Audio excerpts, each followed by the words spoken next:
Hello viewers, welcome to my channel online study with Bhavesh. आज के इस वीडियो में हम बात करने वाले हैं क्लास 10th मैथमेटिक्स के चैप्टर व्रत के एक बहुत ही महत्वपूर्ण प्रमेय जो कि है बाह्य बिंदु से व्रत पर खींची गई स्पर्श रेखाओं की लंबाइयाँ क्या होती बेसिकली बराबर होती है। तो ये आपका प्रमेय है, एक बहुत ही महत्वपूर्ण प्रमेय है जो कि अक्सर परीक्षाओं में पूछा जाता है। तो चलिए इस प्रमेय को सिद्ध करते हैं।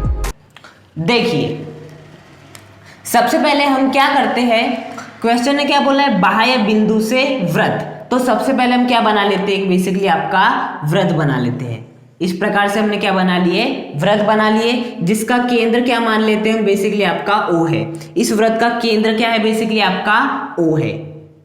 अब बाह्य बिंदु मतलब व्रत के बाहर स्थित बिंदु। ओके, तो मैं मान लेता हूं व्रत के बाहर स्थित आपका एक बिंदु है, बेसिकली आपका P। एक बिंदु क्या है जो कि व्रत के बाहर स्थित है। ओके, अब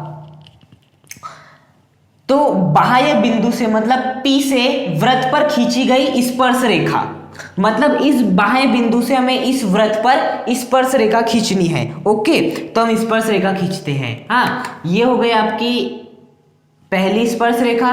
देखिए व्रत को स्पर्श करते हुए जा रही है, आप देख सकते हैं व्रत को कैसे करते हुए जा रही है, बेसिकली स्पर्श करते जा रही है। और ये हो गई बेसिकली आपकी दूसरी स्पर्श रेखा।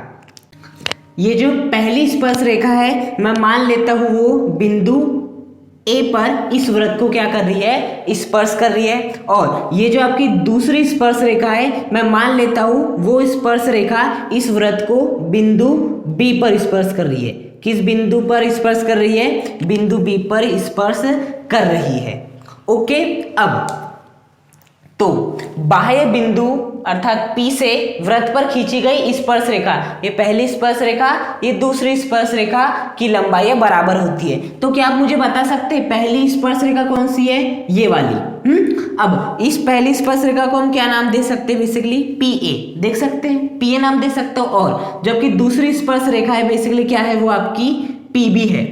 तो दूसरी स्पर्श रेखा को हम क्या नाम दे सकते हैं, PB। तो क्वेश्चन ये बोल रहा है कि इन दोनों स्पर्श रेखाओं की लंबाइयां क्या होती है, आपस में बराबर होती है। और यही बात क्या करना है, बेसिकली हमें सिद्ध करना है। ओके, तो इस प्रमेय का कथन यही है कि आपको स्पर्श रेखाओं की जो लंबाइयां है उन्हें बराबर दिखाना है। तो इसे अब हम क्या करेंगे, सिद्ध करना स्टार्ट करेंगे। देखिए, इसे सिद्ध करने के लिए हमें कुछ क्या करनी पड़ेगी, यहाँ पर रचना करनी पड़ेगी। और किस प्रकार की रचना करनी पड़ेगी, हमें इस बिंदु O से किसको मिलाना पड़ेगा, इस A को मिलाना पड़ेगा। बिंदु O जो कि केंद्र है उसको A से मिलाना पड़ेगा, और बिंदु O जो कि केंद्र है उसको बिंदु B से मिलाना होगा।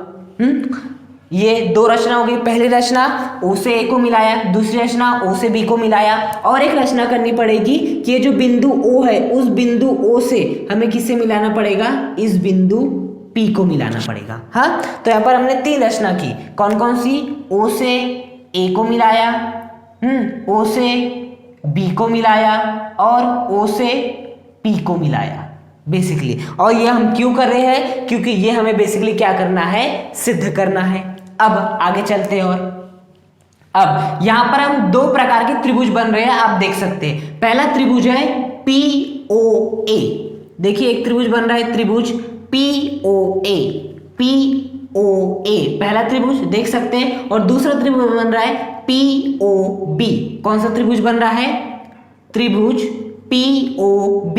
अब इन दोनों त्रिभुजों में ध्यान से देखिए, क्या मैं ऐसा बोल सकता हूं कि OA का मान OB के बराबर होगा, क्या OA का मान OB के बराबर होगा, ऑब्वियस सी बात है। क्यों, क्योंकि देखिए OA की यदि मैं बात करूं तो वो भी क्या एक प्रकार से त्रिज्या क्या होती है, यदि एक वृत्त है इसका केंद्र मान लेते हैं O है, तो O से जैसे हम वृत्त की परिधि को मिलाते हैं तो ये किसका निर्माण हो जाता है, त्रिज्या का। यहाँ भी तो वही हुआ है, OA क्या है आपकी त्रिज्या, देख सकते हो OA वृत्त के केंद्र से परिधि को मिलाया हमने, तो क्या बन गई, त्रिज्या बन गई। और ये भी क्या है, बेसिकली आपकी त्रिज्या ही है, केंद्र से मैंने परिधि को मिलाया, तो ये भी क्या एक प्रकार से आपकी त्रिज्या ही है। तो ये व्रत आपका एक ही है, इस व्रत में ये भी त्रिज्या है, ये भी त्रिज्या है। अब एक ही व्रत की त्रिज्या कैसी होती है? बराबर होती है। यदि इसका मान 5 सेंटीमीटर है तो इसका भी मान 5 सेंटीमीटर ही होगा। मतलब OA और OB आपस में क्या होंगे? बराबर होंगे। क्यों? क्योंकि ये एक ही व्रत की क्या है? बेसिकली आपकी त्रिज्याएं है। यहाँ आपको कारण भी लिखना जरूरी है। यदि आप एग्जाम में कारण नहीं लिखेंगे कि आपने O और OB को बराबर क्यों दिखाया, क्यों? क्योंकि ये एक ही व्रत की दो त्रिज्याएं हैं और एक ही व्रत की दो त्रिज्या, दो क्या, जितने भी त्रिज्या लोगे सभी का मान क्या होगा? आपस में समान ही होगा। अब साथ ही साथ यहाँ पर आप और एक चीज देख सकते हैं कि जो OP का मान OP के बराबर होगा। बेसिकली देख सकते हो ये जो OP का मान है वो OP के बराबर होगा। अब बात आती है कि OP का मान OP के बराबर कैसे होगा। देखिए POA में भी क्या है? PO है, POA में भी PO है और POB में भी क्या है? आपका बेसिकली PO है। मतलब इन दोनों ही त्रिभुजों में क्या आ रहा है? OP या PO आ रहा है। मतलब POA में भी OP है, POB में भी OP है। मतलब OP तो OP के बराबर हुआ ना। और क्यों बराबर हुआ? क्योंकि ये क्या है? बोल सकते हैं बेसिकली आपका उभयनिष्ठ भुजा। हम क्या लिख सकते हैं यहाँ पर? उभयनिष्ठ भुजा लिख सकते हैं। बात समझ में आई? अब देखिए आगे यहाँ पर क्या मुझे बता सकते हैं कितनी डिग्री का एंगल बनेगा? ऑब्वियस सी बात है 90 डिग्री।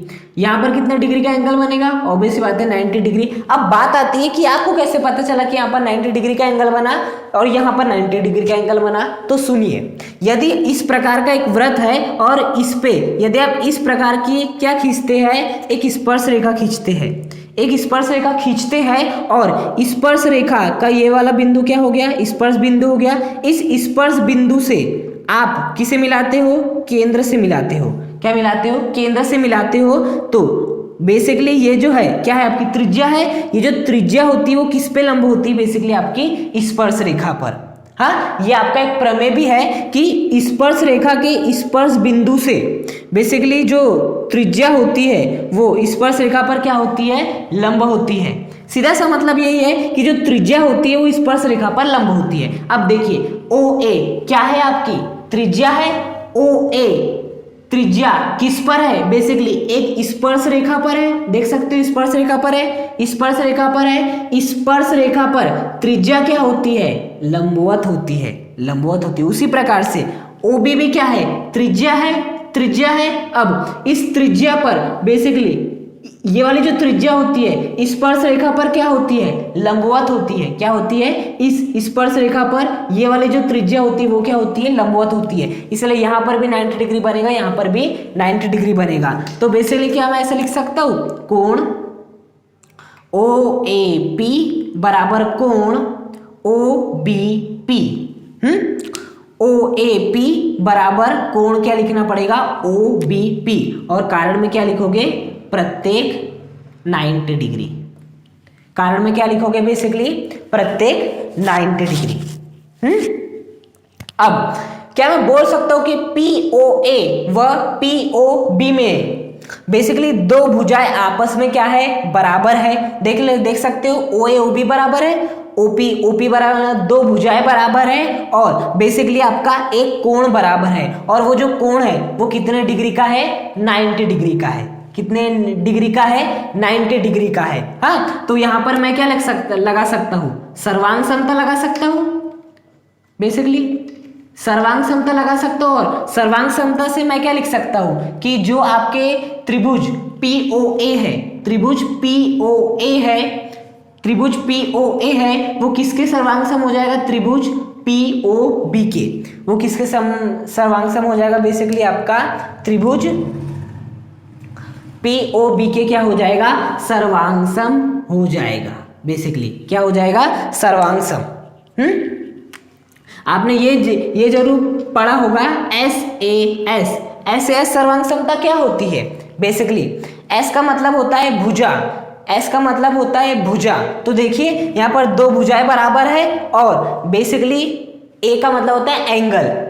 एंगल मतलब कोण, दो भुजाएं बराबर है, एक कोण बराबर है, मतलब यहां पर हम क्या लगा सकते हैं, सर्वांग समता लगा सकते हैं, SAS सर्वांग समता से। आपकी बुक में ये ऐसे मिल जाएगा RHS सर्वांग समता से, आपकी बुक में ये आपको ऐसा मिल जाएगा।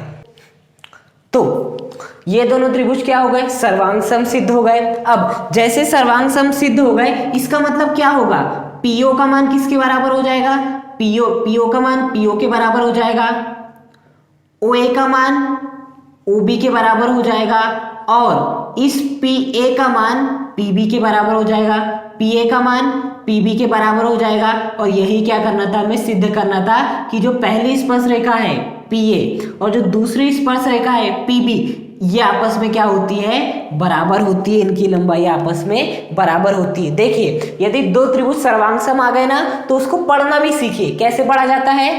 पहली दो त्रिभुज POA है, POB है, तो PO पहले आ रहा है, यहाँ भी PO पहले आ रहा है, तो PO के बराबर हो जाएगा। फिर क्या आ रहा है, OA आ रहा है, OB आ रहा है, तो OB के बराबर हो जाएगा, OB के बराबर हो जाएगा। उसके बाद कौन कौन सी भुजा बच गई, एक PA बच गई, पहला और लास्ट, और यहां पर पहला और लास्ट, तो PA PB के क्या हो जाएगा, बराबर हो जाएगा। और यही क्या करना था, बेसिकली हमें सिद्ध करना था। तो देखिए बहुत ही आसान सा प्रमेय है, जो कि वेरी इंपॉर्टेंट है, और इसमें क्या करना है, कुछ नहीं करना, रचना करना है, O से A को मिलाना है, O से B को मिलाना है, O से P को मिलाना है, दो त्रिभुज लेना है, बेसिकली OP का मान OP के बराबर दिखा देना है, उभयनिष्ठ भुजा, OA का मान OB के बराबर बता देना है, एक ही वृत्त की त्रिज्या है, यहाँ पर भी 90 डिग्री बनेगा, यहाँ पर भी 90 डिग्री बनेगा, दोनों बराबर हो जाएंगे।